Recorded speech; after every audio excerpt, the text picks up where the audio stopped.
How to Deal with Toxic People by McNamee. There comes a time in everyone's life when they encounter toxic people. These individuals can come disguised as friends, family, co-workers, even romantic partners.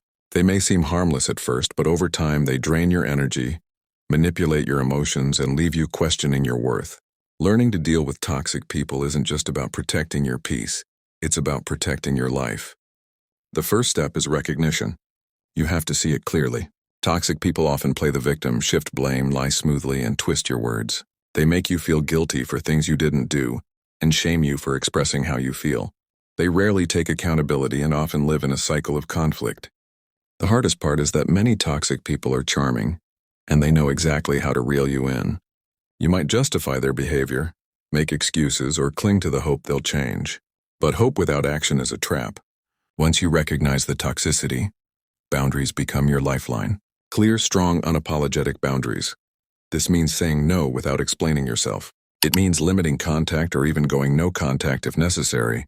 And it means refusing to be baited into arguments or guilt-tripped into submission. You owe it to yourself to protect your energy. Don't argue with people committed to misunderstanding you. Don't shrink yourself to fit someone else's chaos. Some people won't like your boundaries. That's okay. Boundaries are not about them. They're about you. Toxic people often react to boundaries with anger, manipulation, or silent treatment. That's part of the process. Hold your ground. Their discomfort is not your responsibility. Let them be uncomfortable with your growth. Your peace is not up for negotiation. One of the hardest realities is that you can't fix toxic people. You can't change them. You can't love them into being better. They have to want it themselves. And most don't. They thrive in dysfunction. The more you try to save them, the deeper you sink. You can love someone and still choose yourself. You can care about someone and still walk away. Loving someone shouldn't cost you your mental health. Toxic people often gaslight you, make you question your reality. That's why journaling and talking to people you trust is powerful. Keep track of what happens, trust your gut. If something feels off, it probably is.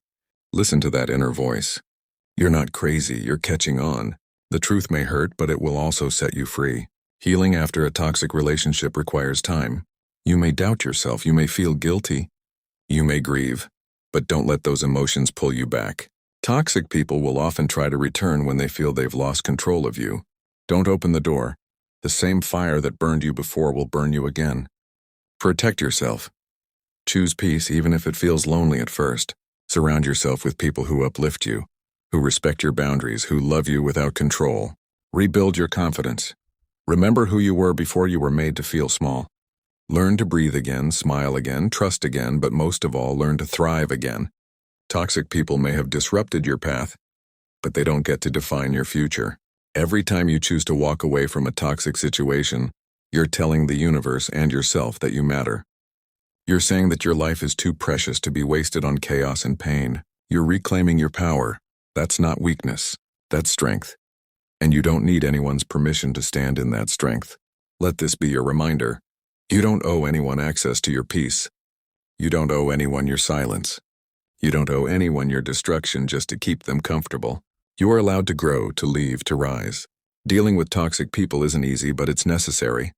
And you're more than capable of doing it. Not with bitterness, not with hate, but with clarity, courage, and self-respect. You deserve a life that feels good. Choose it.